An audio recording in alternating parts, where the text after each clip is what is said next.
Comedy பண்ண முடியாது, dance ஆட முடியாது, அடிச்சிருவாங்க. சும்மா இது பண்ணுறதுக்கே அடி வெளுக்கிறாங்க. அப்புறம் எப்படி நம்ம எவ்வளோ கஷ்டப்பட்டு போகிறோமே, அவங்க எவ்வளோ கஷ்டப்பட்டுருப்பாங்க, அவங்க தப்பிக்கும்போது இன்னும் என்னென்னலாம் அனுபவிச்சிருப்பாங்க. சார் நமக்கு இப்போ மூச்சு இறைக்கல, இப்போ எப்படி சார் இருக்கும் அப்படின்னு சொல்லும்போது அது இன்னும் எங்களுக்கு நல்லா பண்ணணும் அப்படின்னு தோணும். அந்த வழியெல்லாம் மறந்துடும் அவர் சொல்லும்போது. என்ன அடுத்தடுத்து ஈழத்தமிழில் பேசுகிறீங்க அப்படின்லாம் கேட்டாங்க. அதுவும் தமிழ் தானே, அது என்னோட தமிழ் தானே. எல்லோருக்கும் வணக்கம். பத்திரிகை நண்பர்கள் அனைவருக்கும் என்னுடைய வணக்கம். வந்திருந்துக்க எல்லாருக்கும் வணக்கம். ரொம்ப நன்றி சார். ஆர்கே செல்வனி சாருக்கும், அம்மா கிரியேஷன் சிவா சாருக்கும் எங்கள் டீம் சார்பாக நன்றியை தெரிவிச்சுக்கிறேன். சிவா சார் ஒவ்வொரு தடவையும் நான் ஜெயிக்கணும்னு சொல்லிகிட்டு இருப்பார். ஸோ அவருக்கு என்னுடைய நன்றியை தெரிவிச்சுக்கிறேன். செல்வனி சார், உங்களை எங்களுக்கு ரொம்ப பிடிக்கும். ஒரு இன்டர்வியூ பார்த்துட்டு தான் உங்கள் படம் முதல் எங்களுக்கு ரொம்ப பிடிச்சது. உங்களை எப்போ பிடிச்சதுன்னா, உங்கள் இன்டர்வியூ ஒன்று பார்த்துட்டு உங்கள் வீட்டுக்கு நான் வந்தேன். உங்களுக்கு ஞாபகம் இருக்குமான்னு தெரில. உங்கள் வீட்டுக்கு வந்து உங்களை இது பண்ணேன். உங்கள் இன்டர்வியூவில் என்ன சொல்லியிருந்தீங்கன்னா, நீங்கள் ஃபஸ்ட்டு படம் எடுத்துகிட்டு சௌத்ரி சார் கூப்பிட்டு ஒரு செக்கு கொடுத்தாரு. 2வது படம் எனக்கு பண்ணுங்க அப்படின்னு புலன் விசாரணைக்கு அப்புறம் பாத்ரூமில் போய் எவ்வளோ எடுப்பாங்கன்னு பார்த்தப்ப 5000 இருக்குன்னு நினச்சி பார்த்தீங்க. 5 லட்சம் அட்வான்ஸ் கொடுத்துருந்தாங்க. அதை வச்சுட்டு நான் வீட்டுக்கு போகலான்னு போகும்போது ராவுத்தர் சார் ஃபோன் பண்ணி, விஜயகாந்த் சார் ஆஃபீஸில் ஃபோன் பண்ணி, விஜயகாந்த் சார் படம் அடுத்து 100வது படம் அவருடைய படம், அதை நீங்கள் தான் எடுக்கணும் அப்படின்னு சொன்னோடனே மறு நிமிஷமே அவர் போய் அந்த செக்கை என்னை ஃபஸ்ட்டு கொடுத்த ப்ரொடியூசருக்கு தான் நான் அடுத்த படம் பண்ணுவேன் அப்படின்னு சொல்லி அந்த 5 லட்சத்தை அவங்களுக்கு கொடுத்துட்டு வந்ததை பார்க்கும்போது, இப்படி ஒரு மனிதர் இந்த காலத்துலையா அப்போ இருந்திருக்காங்க உங்களுக்கு அப்படின்னு சொல்லிட்டு நான் அவங்களை வந்து, சார் எனக்கு ஆச்சரியமாக இருக்குது, அப்படிலாம் பண்ணுவாங்களா சார் அப்படின்னு நான் ஆச்சரியத்தோடு கேட்டேன். ஜெயிச்சுட்டு அதே கம்பெனிக்கு பண்ணுவாங்களா சார், இது ரொம்ப சந்தோஷமாக இருக்குது சார் அப்படின்னு சொன்னேன். ஸோ அதில் எனக்கு அவரை ரொம்ப பிடிக்க ஆரம்பிச்சது. ஸோ அவர் இங்கே வந்ததுக்கு ரொம்ப நன்றி, எங்களை வாழ்த்துனதுக்கு ரொம்ப நன்றி சார். ஆர்ட் டைரக்டர், அங்கேருந்து வர்றேன் நான். ஆர்ட் டைரக்டர் ரொம்ப சிறப்பாக பண்ணியிருந்தார். நான் 2 படம் நாங்கள் பண்ணிட்டோம். அப்படியே லைவாக அந்த செட்டு எப்படி பார்த்தீங்களோ அது போட்டிருக்காரு. ரொம்ப அமைதியாக இருப்பாங்க. அப்படிப்பட்ட ஒரு ஆர்ட் டைரக்டர். அதுக்கப்புறம் உதய் கேமராமேன், டைரக்டருக்கு ஏற்ற கேமராமேன் தான். அவர் பேசி நான் இப்போ தான் பார்க்குறேன். இங்கே தான் அவர் பேசியே நாங்கள் பார்க்குறோம். ஸ்பாட்டில் என்ன அது இருந்தாலும், பூமியாக இருந்தாலும், எவ்வளோ கஷ்டப்பட்டாலும் அவர் பாட்டுக்கிட்டு அவர் வேலையை அதை பார்த்துக்கிட்டு தான் இருப்பார். ஸோ அவ்வளோ சிறப்பாக பண்ணியிருக்காரு. அவருடைய படங்கள், முந்தைய படங்கள் எனக்கு ரொம்ப பிடிக்கும். அது அப்புறம் எங்களுடைய கவிஞர், ரொம்ப நன்றி. ஈசானில் நாங்கள் முதல் பாட்டு அவர் கொடுத்தது, அது இப்போ வரைக்கும் அந்த இது அவருடைய உங்களுடைய இப்போ கவிதை சொன்னீங்களே சார், அது நீங்கன்னு எனக்கு தெரியாது சார். ஆனால் நாங்கள் அதை கேட்டு ரசிச்சிருக்கோம்னு சொல்ல மாட்டோம். ரொம்ப உணர்ச்சிபூர்வமான அந்த கவிதை இப்போ நீங்கள் சொன்னோடனே நாங்கள்லாம் ரொம்ப உணர்வுபூர்வமாக அதை எடுத்துக்கிட்டோம். நன்றி சார். மியூசிக் நீங்கள் வாங்கி பார்த்துட்டு, அவர் தான் முதல் படம் பார்த்தாரு, நல்லா இருக்குன்னு சொன்னது அவர் தான். ஸோ அவருக்கு நன்றி. ஜிப்ரான், அவரோட நான் 4 படம் நிறையா இருக்குது, அதெல்லாம் முடிச்சு கொடுங்க. எப்போ கொடுக்க போகிறீங்க? இவரை நான் பார்க்கல, இப்போ தான் பார்க்குறேன். இன்னொரு படம் வேறு இருக்குது, அதெல்லாம் வேகமாக முடிச்சு கொடுங்க. ஸோ அவர் சிறப்பாக பண்ணியிருக்காரு. இப்போ நந்தன்லேயும் அந்த படத்தை என்ஹான்ஸ் பண்ணி கொண்டு போனதும் அவர் தான். ஃப்ரீடமும் நாங்கள் எடுத்ததை விட அதை ரொம்ப அழகாக இது பண்ணி கொண்டு போயிருக்காரு. அவருக்கு என்னுடைய நன்றியை தெரிவிச்சுக்கிறேன். லிஜோ, இந்த படத்துக்கு நீ வந்த பிறகு அது வேறு மாதிரி மாறிச்சு. அது யார் ஹீரோயின் ஃபர்ஸ்ட் ஷெட்யூல்லாம் நாங்கள் போயிட்டோம். ஹீரோயின் எங்களுக்கு செட்டே ஆகலை. அதுக்கப்புறம் தான் லிஜோன்னு சொல்லும்போது அது யதார்த்தமாக அப்படியே அந்த என்ன அந்த ஃபேமிலியாக அந்த இது இருக்கும்போது அவங்க நடிப்பு அவ்வளோ இதாக இருக்கும். படத்தில் பார்க்கும்போது உங்களுக்கு தெரியும்.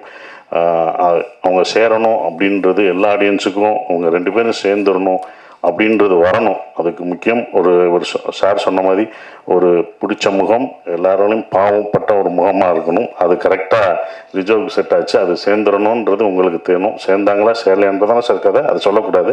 அது நீங்கள் தேரில் பாருங்கள், அது சொன்னாலும் அவர் இது பண்ணுவார். ஸோ அப்புறம் மணிகண்டன், மணி படத்தில் எனக்கு வந்து சாப்பாடெலாம் ஊட்டி விடுவான். ரொம்ப ரொம்ப நன்றி. அவனோட இதை பார்த்து தான் எனக்கு ரொம்ப அந்த கான்ஃபிடென்ட்டோட அவரோட இன்டர்வியூ பேசினது எனக்கு ரொம்ப பிடிச்சிருந்தது. ஸோ அதை நான் அவர்கிட்டே நான் பகிர்ந்துருக்கேன். நாங்கள் 2 பேரும் சேர்ந்து பண்ணது ரொம்ப சந்தோஷம். மணி, அப்புறம் ஆண்டனி சொன்னார், கஷ்டத்தை வந்து சிரிச்சுக்கிட்டே சொல்லிட்டாரு. கஷ்டப்பட்டதெல்லாம் கோவத்தில் சொல்லாமல் சிரிச்சுட்டு அதை ஃபுல்லாக சொல்லிட்டாப்புல. நாங்கள் வேற பக்கத்தில் நடந்து போனோம்னு சொன்னேன். அந்த ஒரு சீனுக்கு தான் அப்படி நடந்து போனோம். நீ வராத சீன்லாம் நானும் ஐயாவும் போட்டு தண்ணி வர்றதெல்லாம் நீ பார்க்கலையே. அதுக்குள்ள இன்னும் நிறையா கஷ்டப்பட்டுருக்கோம். மு ராமசாமி ஐயாவும் நாங்களும் அவ்வளோ இது பண்ணுவோம், கஷ்டப்படுறோம். நீங்கள் எப்படி இன்னைக்கு என்ன பண்ண போகிறாங்கன்னு பேசுவீங்கல்ல. நானும் ராமசாமி, மு ராமசாமி அவர் வந்து ஒரு ஈழத்தை நேசிக்கக்கூடிய ஒருத்தர். அவர் வரல, முனைவர் மு ராமசாமி அவர் சொல்லுவார், நம்ம எவ்வளோ கஷ்டப்பட்டு போகிறோமே, அவங்க எவ்வளோ கஷ்டப்பட்டுருப்பாங்க, அவங்க தப்பிக்கும் போது இன்னும் என்னென்னலாம் அனுபவிச்சிருப்பாங்க, அப்புறமா இன்னும் கொஞ்சம் போகும் நமக்கு. அப்படி தான் நாங்கள் பேசுவோம். இதே இடத்துல சார் நமக்கு இப்போ மூச்சு அடைக்கல, இப்போ எப்படி சார் இருக்கும் அப்படின்னு சொல்லும்போது அது இன்னும் எங்களுக்கு நல்லா பண்ணணும் அப்படின்னு தோணும். அந்த வழியெல்லாம் மறந்துடும் அவர் சொல்லும்போது. அவங்க பட்டதோட இதெல்லாம் ஒரு வழியா, ஏன்னா ஒரு ரியல் இன்சிடென்ட், அவங்க எப்படி தப்பிச்சிருப்பாங்க எப்படி போயிருப்பாங்கன்னு ஒன்று இருக்குது. அதை விட இது வழியாக எங்களுக்கு தெரியலை. அதுதான் இந்த படம் வந்து எப்படி அவங்களே போராடினாங்க, அப்போ நம்ம அதை விட கொஞ்சம் நம்மளை ஃப்ரீடம்னு வச்சுட்டாங்கல்ல, அது கூட இல்லாட்டினா என்ன, எல்லாரோடையும் தான் போராடணும். ஸோ ரொம்ப சிறப்பாக ஆண்டனி 2வது படம் நான் ஏற்கனவே பங்குன்னு எனக்கு அந்த பிரம்மனில் நடிச்சிருந்தாப்புல, ஹீரோவாகவும் நடிச்சிட்டு இருக்காப்புல. ஸோ சூப்பரான ஒரு விஷயமா இருந்தது. அப்புறம் ப்ரொடியூசர் பாண்டி, மேனேஜராக எனக்கு ரொம்ப இதாக தெரியும். முதல் சிவா சார் தான் பாண்டி வச்சு ஒரு படம் ப்ரொடியூஸ் பண்ணுங்கன்னு சொல்லும்போது அவர்கிட்ட நான் சொல்லுது, வேணாம் பாண்டி, நீ ப்ரொடக்ஷன் மேனேஜராகவே எது, நீ வாங்கி பழகியாச்சு, நீ ப்ரொடியூசர்னா கொடுக்கணும், அதைக்காக வச்சுக்கோ, கொடுக்கணும் அதைக்காக வச்சுக்கோ அப்படின்னு நான் சொன்னேன். இல்லை சார் நான் பண்ணுவேன் சார், எனக்கு கான்ஃபிடன்ட் இருக்குது அப்படின்னு. இல்லை பாண்டி இன்னொரு தடவை நல்லா யோசிச்சுக்கோ பாண்டி, அது பண்ணணுமா அப்படின்னு சொல்லிட்டு வரும்போது அப்புறம் கதை மாறுச்சு. இந்த கதை சார், இந்த கதையும் பண்ணணுமா, இது ரொம்ப இதுப்பா அப்படின்னு. இல்லை சார் நான் பண்ணுவேன் சார் அப்படின்னு சிவா சார் சொன்னார். பாண்டி ஏதாவது சொன்னால் அழுதுருவார்னா தான் அவர்கிட்ட சொன்னேன். சார் காசு கேட்டாலும் அழுதுருவார் சார், ஏதாவது சொன்னால் அழுதுருவார் சார். சார் காசு ஆர்டிஸ்ட்டும் டெக்னீஷியனும் கேட்டாலும் அழுதுருவார் சார், எப்படி சார் இது பண்ண முடியும் அப்படிலாம் நான் அவர்கிட்ட சொல்லிட்டு இருந்தேன். பட் என்னென்னா ஒரு கட்டத்தில் சரி அவருக்கு பண்ணுவோம், நம்ம அவரோட கான்ஃபிடென்ட் தான், அவர் நான் பண்ணுவேன் சார் என்னை நம்புங்க அப்படின்னு சொல்லி அந்த நம்பிக்கை தான், நாங்கள் வச்ச நம்பிக்கை தான் இவ்வளோ தூரம் ரிலீஸ் வரைக்கும் அவர் கொண்டு வந்திருக்கார். இன்னும் அடுத்த படங்கள் அவர் சிறப்பாக பண்ணணும், இன்னும் நிறையா படங்கள் பண்ணணும், எல்லாமே இருக்குன்னா. ஒரு படம் அப்படின்னும் போது எல்லாருக்குள்ளும் ஒரு மனஸ்தாபம் இருக்க தான் செய்யும், எல்லாருக்கும் அது இருக்க தான் செய்யும். ஒரு படமாக இருந்தால் ஒரு இயக்குனருக்குள்ள, ஒரு ப்ரொடியூசருக்குள்ளே, ஆர்டிஸ்ட்டுக்குள்ளே, டெக்னீஷியன்ஸ்குள்ளே எல்லாமே ஒரு மனஸ்தாபங்கள் எங்கேயோ ஒரு இடத்துல இருக்கும். ஆனால் அது முடிஞ்சு அந்த நிறைவாக பார்க்கும்போது அதெல்லாம் பறந்து போயிடும், அந்த வெற்றி அதை மாற்றிடும். எப்போதுமே அது இருக்கும், எந்த படமாக இருந்தாலும் அது இருக்க தான் இருக்கும். சின்ன சின்ன விஷயங்கள்லாம் இருக்க செய்யும். அதெல்லாம் கடந்து இந்த படம் வெற்றி வந்து அதை மறக்கடிக்கணும்னு நான் நினைக்கிறேன். ஃப்ரீடம் படத்தை பற்றி சொல்லணும்னா டூரிஸ்ட் ஃபேமிலி மாதிரி அப்படி நினச்சிடக்கூடாது. அதை நம்ம தெளிவுபடுத்திடணும். என்னடா காமெடி படம்னு சொன்னாங்க, ஏன்னா ஆடியன்ஸுக்கு நம்ம தெளிவுபடுத்தணும் ஃபஸ்ட்டு, இது என்ன மாதிரி படம் எப்படி அப்படின்றது. ஏன்னா இது டூரிஸ்ட் ஃபேமிலி மாதிரி உங்களுக்கு வந்து காமெடியோ ஒரு காமெடி ஒரு எல்லாமே இருக்கக்கூடிய படமாக அது இருக்காது. இது வந்து ஜெயிலில் கஷ்டங்களை சொல்ல போகிற ஒரு படமாக தான் இருக்கும். அது தயார்படுத்தணும் ஆடியன்ஸுக்கு. நம்ம ஆடியன்ஸுக்கு வந்து என்ன சொல்லணும்னா, என்ன ஜானர்னே சொல்ல மாட்டேங்கிறோம். வந்து பாருங்கன்னு சொல்லிட்டு அவர் வேறு மாதிரி நினச்சி டூரிஸ்ட் ஃபேமிலி மாதிரி வச்சுட்டு, இது டூரிஸ்ட் ஃபேமிலி மாதிரி இல்லை வேணாடா இப்படி பண்ணி அப்படின்னு அவங்க காமெடி பண்ண முடியாது, டான்ஸ் ஆட முடியாது, அடிச்சிருவாங்க. சும்மா இது பண்ணுறதுக்கே அடி வெளுக்கிறாங்க. அப்புறம் எப்படி ஜெயிலில் இருக்கும்போது கொடுக்க மாட்டாங்க. ஸோ அப்படி இது 1991 நடந்த ஒரு கதை, 95 வரைக்கும் இருக்குது. 95 ஜெயிலில் பிரேக் பண்ணி தப்பிக்கிறவங்களை பற்றி 1000 அகதிகளை சந்தேக கேஸில் உள்ளே பிடிச்சிட்டு போய் அவங்க எப்படி குடும்பத்தை இழந்து அவங்க ஃபேமிலியை ஓட சேர்ந்தாங்களா இல்லையா அப்படின்ற ஒரு விஷயத்த சொல்லப்போகிற ஒரு படமாக தான் இந்த ஃப்ரீடம் இருக்கும். அவங்களுக்கு எப்படி அந்த விடுதலை வெளியில் கிடச்சதுன்றது நமக்கு அந்த இன்சிடெண்ட் தெரியாது. அப்போ நடந்தபோது 1995 இப்படி ஒரு விஷயம் நடந்திருக்கு, இப்படி ஒரு ஜெயில் பிரேக் வேலூரில் இப்படி சிறையில் இருந்து தப்பிக்க ட்ரை தப்பிச்சிருக்காங்கன்ற ஒரு விஷயத்தை வந்து நமக்கு தெரியாத ஒன்று. அது வந்து ஏன்னா இப்போ இவ்வளோ மீடியா இல்லை, ஒரு பேப்பர் செய்திகளாக தான் அது இருக்குது, பேப்பர் செய்திகளாக இருக்குது. அது இதாக இந்த படத்தில் நாங்கள் சொல்லியிருக்கோம். அந்த வலிகளையும் வேதனையும் இந்த படங்கள் அப்படியே சொல்லும், யதார்த்தமாக சொல்லும். படம் பண்ணும்போது இப்படி ஒரு படத்தை பாண்டி எடுத்ததுக்கு நன்றியை தெரிவிச்சுக்கிறேன். ஏன்னா ப்ரொடியூசர் தான் இதுக்கு அக்செப்ட் பண்ண, நான் திருப்பி கேட்டேன். ஏன்னா இப்படி ஒரு படம் நான் சந்தோஷமாக இருக்கேன் சார். இப்போ கூட படம் பார்த்துட்டு நல்லா இருக்குன்னு சொல்லியிருக்காரு. அதுக்கு ரொம்ப நன்றி. ஏன்னா ப்ரொடியூசருக்கு தான் அது பிடிக்கணும். அப்புறம் டைரக்டர், நான் ஏற்கனவே ஒரு படம் பண்ணிவிட்டேன். அவரோட ஒர்க் எனக்கு ரொம்ப பிடிக்கும். தோல்வியெல்லாம் கிடையாது, தோல்வியோ வெற்றியோ கிடையாது. நான் மேக்ஸிமம் பண்ணேன்னா புதுமுக இயக்குநர்களுக்கு தான் பண்ணியிருக்கேன். மேக்ஸிமம் இல்லை, எல்லாரையும் அதிகமாக நான் பண்ணது 11 12 புதுமுக இயக்குநர்கள் படத்தில் நடிச்சிருக்கேன், ப்ரொடியூஸ் பண்ணியிருக்கேன். அதுக்கப்புறம் தோல்வி இயக்குநர்களுக்கு தான் நான் பண்ணியிருக்கேன். வெற்றியடைஞ்ச இயக்குனர் ஒன்று தான், அது நாடோடிகள் முடிஞ்சு போராளி சமுத்திரகனிக்கு மட்டும்தான் பண்ணியிருக்கேன். அதுக்கப்புறம் நான் பண்ணதே இல்லை. அது நமக்கு சில விஷயங்கள் இப்படி தான் பண்ணணும்னு வரும், நம்மளை தேடி அப்படி தான் வரும். அந்த மாதிரி தான் இருந்தது. ஏன்னா வெற்றி தோல்வியெல்லாம் பார்க்கக்கூடாது, அடுத்த அந்த ஸ்கிரிப்ட் என்னவா இருக்குது எப்படி இருக்குன்னு தான் பார்க்கணும்.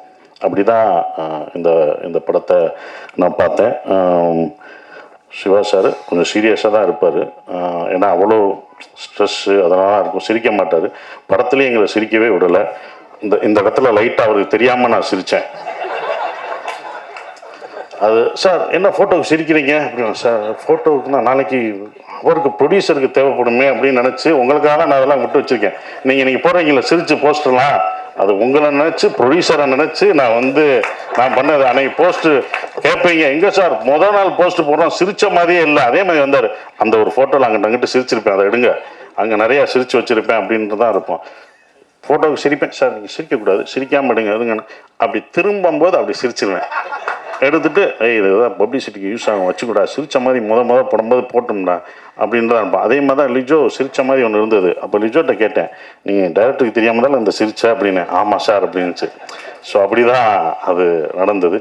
ஸோ அவரோட அந்த கன்சீவ் பண்ண ஒரு விஷயம், இப்படி தான் இருக்கணும், இப்படி தான் வேதனைகள் இருக்கும், இப்படி தான் இருக்குன்றது அழகாக அந்த சிறைச்சாலையில் எப்படி இருந்து எப்படி இது பண்ணாங்களோ அது நிஜமாகவே நாங்கள் ஒவ்வொரு அடியும் நிஜமாகவே விழுந்தது. கையெல்லாம் உடஞ்சது, ஒருத்தன் அடிக்க தெரியாமல் அடித்து என் கையெல்லாம் உடைச்சாங்க. அதெல்லாம் கத்துறேன், ஐயோ ஐயோன்னு கத்துறேன். சூப்பராக நடிக்கிறாரு, சூப்பராக நடிக்கிறார், ஐயோ போட்டான் அதே கையில். நான் சொன்னேன், இந்த கை எனக்கு ஏற்கனவே அடிபட்டுருக்கு, நான் இதாக இருக்குது, இங்கே அடிக்காத, எங்கே வேணாம் அப்படின்னு தலையில தொங்க விட்டாங்க. அடிக்கும்போதே நான் கத்துறேன், ஆன்னு கத்துறேன். யாரும் ஒருத்தரும் வரவே இல்லை. என்ன சார் பயங்கரமாக அடிக்கிறார், தந்திரமா கட்டுறேன் டே அப்படின்ட்டு நிஜமாக விழுந்துச்சுமா. அப்புறம் தான் எல்லாம் இது பண்ணாங்க. ஏன்னா ஃபைட்டர் அடிக்கும்போது கரெக்டாக அடித்தார், அவர் நடித்த ஒருத்தர் அவர் தவறாக இது பண்ணார். ஸோ அதெல்லாம் மீறி தான் வந்திருக்கோம் நாங்கள். அது சிறப்பாக இருக்கிறது. ரொம்ப நன்றி. இந்த படத்தை நாங்கள் ரொம்ப சொல்லக்கூடாது, இது இப்படி இருக்கும் அப்படின்னு. நீங்கள் படம் பார்த்துட்டு நீங்கள் அதை விமர்சனம் பண்ணி எப்படி வந்திருக்குன்ற ஒரு விஷயத்த சொல்லுங்கள். ஏன்னா ட்ரூ ஈவெண்ட்ஸ் அப்படி தான் இருக்கும், அப்படி தான் பண்ண முடியும் அப்படின்ற ஒரு விஷயம் இருக்கும். அதனால தான் அதை சிரிக்கக்கூடாதுலாம் சொன்னார். அப்புறம் இதில் நான் மறுபடியும் ஸ்ரீலங்கன் பாஷை பேசியிருக்கேன். என்ன அடுத்தடுத்து பண்ணுறீங்க, என்ன அடுத்தடுத்து ஈழத்தமிழில் பேசுகிறீங்க அப்படின்லாம் கேட்டாங்க.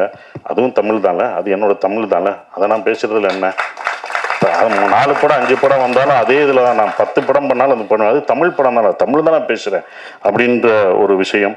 அந்த தமிழ் இதுதான் முன்னாடி பண்ணோம், டூரிஸ்ட் ஃபேமிலிக்கு முன்னாடி பண்ண படம் தான் ஃப்ரீடம். அது பல தாமதங்களாகி அது வெற்றிகரமாக இவ்வளோ தூரம் கொண்டு வந்திருக்கதே ஒரு வெற்றி தான், தேட்டருக்கு கொண்டு வந்தது. அது எனக்கு ஸ்ரீலங்கன் பாஷை இங்கே பேசினது தான் நான் டூரிஸ்ட் ஃபேமிலிக்கு நிறைய யூஸ்ஃபுல்லாச்சு. அந்த அம்மா தான் நான் நிறையா பேட்டியில் சொன்னேன், என்றைக்கும் கற்றுக் கொடுத்த ஆசிரியரை மறக்கக்கூடாது. அந்த அம்மா நான் என்றைக்கும் மறக்க மாட்டேன். எனக்கு ஸ்ரீலங்கா அவங்க தான், எந்திரிங்கம்மா, அவங்க தான் எனக்கு. நான் எல்லா இன்டர்வியூலையும் சொல்லுவேன் மகேஸ்வரி அம்மாவை, அம்மா அவங்க தான் எனக்கு ஸ்ரீலங்கன் பாஷை நல்லா படுத்தி எடுத்துட்டேன். அது வேறு சில விஷயம் அவங்ககிட்ட கேட்பேன், இது கரெக்டாங்களோ அப்படின்லாம் கேட்பேன் நான். இல்லை நீங்கள் ரொம்ப இழுத்தெல்லாம் பேச வேணாம், அப்படிலாம் பேச மாட்டாங்க அப்படின்றத, நார்மலாக அப்படிலாம் பேச மாட்டேன், இப்படி தான் பேசுவாங்க அப்படின்னு சொல்லுவாங்க. ஸோ அவங்களுக்கு வாங்கம்மா, நீங்கள் நேரம் வாங்கம்மா, வாங்க, உங்களை பார்க்கட்டும் வாங்க. யாரா ஒரு அம்மாண்டுக்கிட்டு இருக்கேன், அந்த அம்மா யாருன்ட்டு நானும் 2 படத்துக்கு கதறிக்கிட்டு இருக்கேன். வாங்க என்னோடய சீட்டில் உட்காருங்க. ஸோ அவங்க தான் இந்த படத்துலேயும் நடிச்சிருக்காங்க. அவங்க டீச்சர், நன்றிம்மா. இவங்க எனக்கு குரு, கற்றுக் கொடுத்த அவங்க தான். அவங்க அப்படியே எங்களுக்கு சொல்லிக் கொடுத்தாங்க டீச்சர். அவங்க நிறையா நாங்கள் இது பண்ணியிருக்கோம். நன்றிம்மா, எங்களுக்கு 2 படத்துக்கும் சொல்லிக் கொடுத்ததுக்கு. நீ அடுத்தடுத்த படங்களும் வருவேன். அவங்களை கொஞ்சம் பிஸி ஆக்கிட்டேன் நான். என்னென்னா இப்போ ஸ்ரீலங்கன் இந்த ஈழத்தமிழ் பேசும்போது படங்கள்லாம் வெற்றி அடையுது. ஏன்னா சுலபமாக ஈழத்தமிழ் பேசுகிற படங்கள் அவ்வளோவா வெளிவரதே கஷ்டம். அதுவும் வெற்றி அடைகிறது ரொம்ப கஷ்டம். அதை பார்ப்பாங்களா அப்படின்ற ஒரு டவுட்லாம் இருந்தது. இந்த படங்கள் யாரும் பார்க்க மாட்டாங்கன்றது. ஆனால் உலகத் தமிழர்கள் எல்லாமே அதை பார்ப்பாங்கன்ற நம்பிக்கை இருந்தது. அதை எப்படி கொடுக்கணும் அப்படின்றது இருந்தது. ஏன்னா ஒரு கான்ட்ரவர்சியான சப்ஜெக்ட் தான். அந்த கான்ட்ரவர்சியை நம்ம அதை தணிக்கை குழுவில் இதாகாமல் பார்த்துக்கிற ஒரு விஷயம் இருக்குது. அப்படி தான் 2 படமே எடுத்தாங்க. இது ஏதாவது கான்ட்ரவர்சியானாங்க, நான் நடிக்கிறதுனால கண்டிப்பாக கான்ட்ரவர்சியாக இருக்காது அப்படின்றத நான் உத்தரவாதம் கொடுத்துட்டேன். அப்படிலாம் எதுவுமே வராது. அவர் ஏற்கனவே பட்டனால சிவா சார் ஏற்கனவே ஒரு படம் பண்ணி நிறைய சென்சார் அதனால் இந்த படம் எப்படி சென்சார் ஆகாமல் கரெக்டாக எதை சொல்லணும், எதை சொல்லக்கூடாது, எந்த விஷயத்தை சொல்லணுன்ற ஒரு விஷயத்தை சிவா சார் அந்த படத்தில் சத்ய சிவா அழகாக அதை என்ன சொல்லணுமோ சொல்லிட்டாரு. ஸோ இது எந்த அரசியல் பேச போகிறதில்ல. எந்த அரசியலையும் யாரையும் கான்ட்ரவர்சியாக தாக்கி இந்த படம் பேசாது. ஆனால் மனிதர்கள் ஒரு இனத்தோட வலியும் வேதனையும் சொல்ல போகுது. அதுதான் இந்த படம். அவங்களுடைய வலி வேதனை, அவங்க எப்படி அதிலிருந்து வெளியே வர்றாங்க, அவங்களுக்கு அந்த சுதந்திரம் கிடைச்சதா அப்படின்ற ஒரு விஷயம். சுதந்திரம்ன்றது சொந்த மண்ணில், சொந்த நாட்டில், சொந்த மக்களோடு வாழ்கிறது தான் சுதந்திரம். அந்த சுதந்திரம்